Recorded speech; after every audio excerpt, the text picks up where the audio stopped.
leçon bu ñu jàngal suñu doom yi. mooy quelle que soit la situation. waxal dëgg te yàlla tax. pour man loolu laa gisee. da nga am ay relation particulière ak Ousmane Sonko. mosuma gis Ousmane Sonko xanaa télévision. man du ma. ah bon mosoo ko gis. télévision mosuma wax ak moom.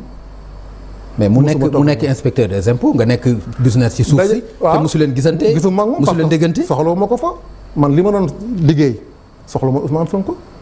bu nekkee inspecteur des impôts bu ma amee pour fay sama impôt soxla ma gis ko. non c'est-à-dire li ma bëgg a wax mooy ngeen bokk benn génération. bokk benn milieu bokkuñu milieu ak yooyu. mosu leen gisante nga wax. mosuma gis mais wax nga maa ngi ñëw gisante.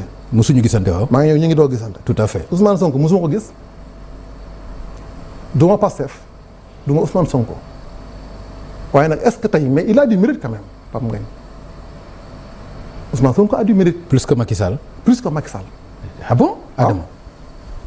yaa ma laaj. waaw maa la laaj waaw. waaw pourquoi Adama bi jaaxal la. non mais dina ma la jaaxal. ah bon kay na ma jaaxal Adama. xam nga digg. soo ne Ousmane Sonko a plus du mérite que mu jóge ci yow. loolu kay loolu ñiy seetaan ñëpp sax jaaxal na leen. je m'explique xam nga Abdoulaye Wade Abdou Diouf ba mu fa jógee Abdou Diouf Senghor moo ko fi teg yaa ngi dégg.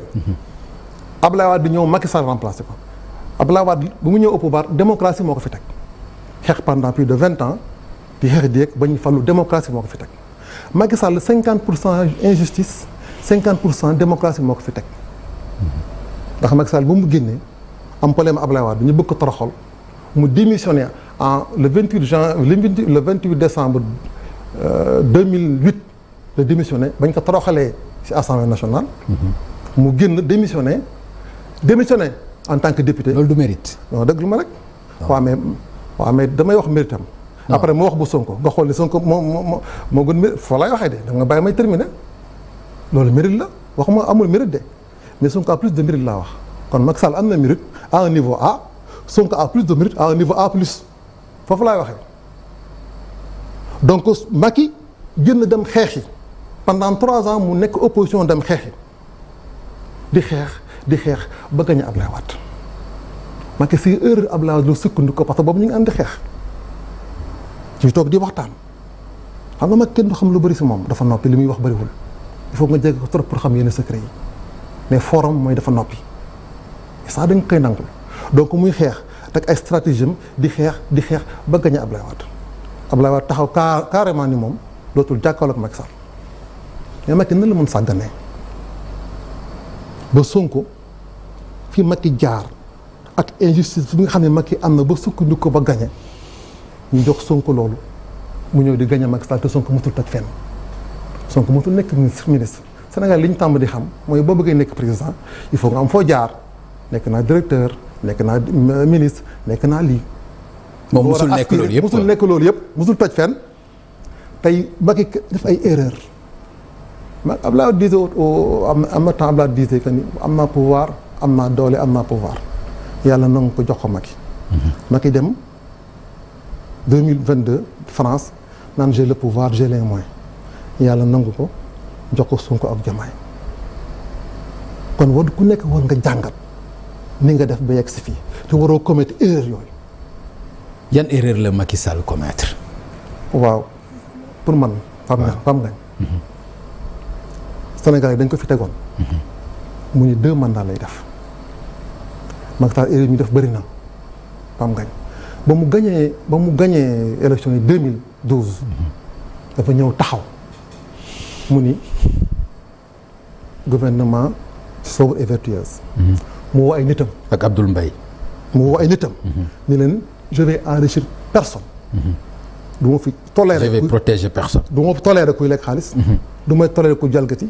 du may tolérer koo xam ni day yàq alal réew. wax loolu gars yi nii lii gongo. wax sax ni kuy dugg ci Sénégal da ngay am visa yu mel dool jël ay mesures yoo xam ne ku ko dégg ni lii gongo. réciprocité oui. mu ñëwee ba quelque temps. ñu gis ni li mu waxoon ak ni muy doxalee am na. ñu gis ay scandale Pam Ngagne. les scandales du siècle si régime bi ancien la am.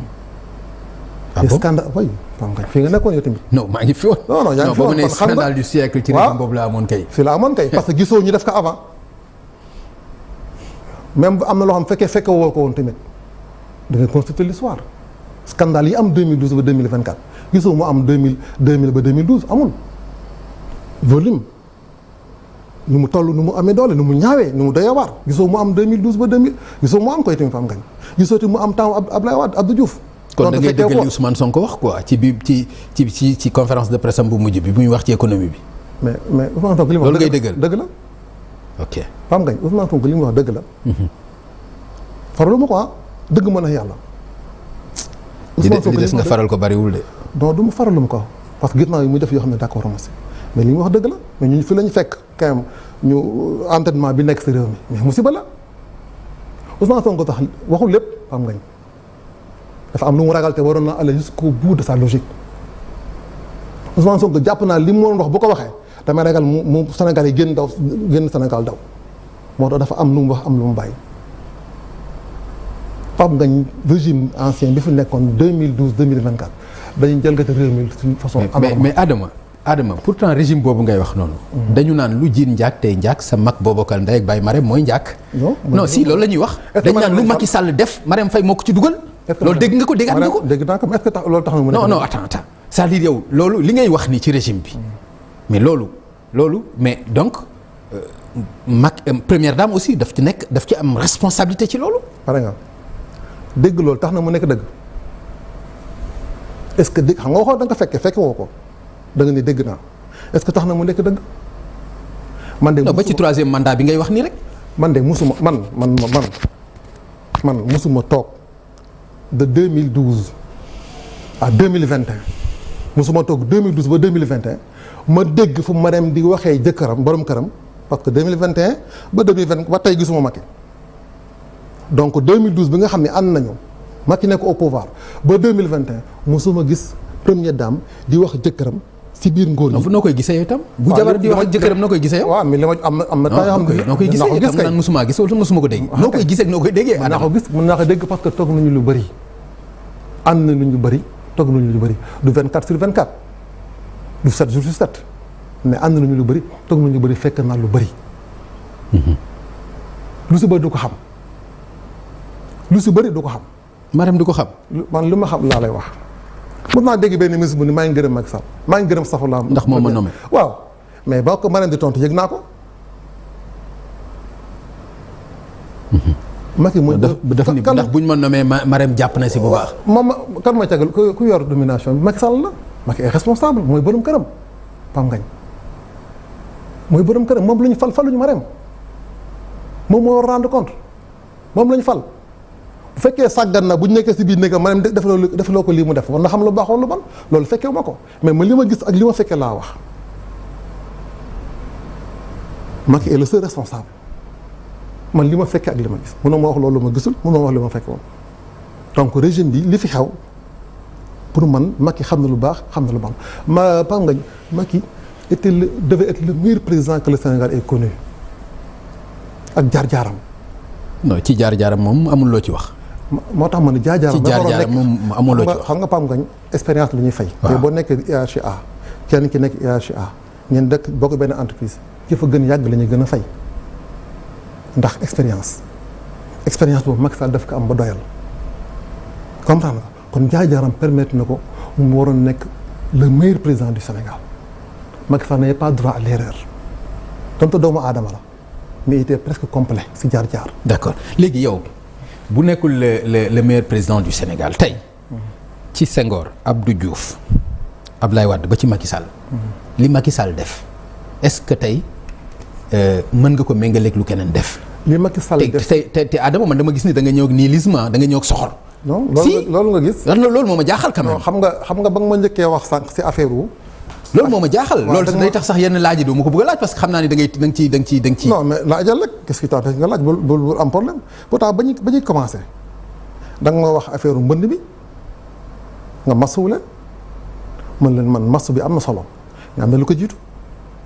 ñoom nañ jël seen responsabilité. non dama ni avant waroon nañu dëkk foo xam ne fii lu inondable la.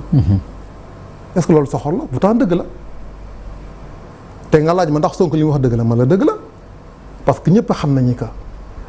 Le Sénégal était endetté hyper endetté en plus scandale yi ñuy wax am na fi yow Pape Ngagne yow tamit ba mag sànni am na loo xam ne maa teg sama loxo fi la ñu fekk quand même li am si régime mu ancien régime bi de 2012 en 2024 si réalisation su lu baax am na fi li mu fi def kenn defu ko fi boo jëlee le cumul Abdoulaye Senghor Abdou Diouf Abdoulaye Wade li ñuy réaliser le cumul Macky moo leen triplé mën naa ko wax.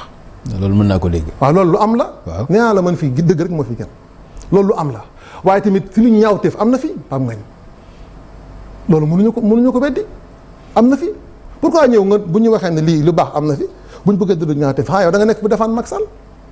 laaj ko waxam. li ma wax de am na. non damay laaj ko. non mënu ma ko laaj parce que xam naa sa boobu bu ko déggee sa dina tiit. waaw man mënu ma ko laaj xam naa loolu gisuma ko 2021 ba tey gisuma ko dégguma ko. non li nga ma ne ndax dama koy defaan laa leen moom sax bu ko déggee dina tiit. waaw dama man waxuma affaire soxla damay wax li am. waaw te li am journaliste nga. yaa ngi si milieu bi xam nga li am.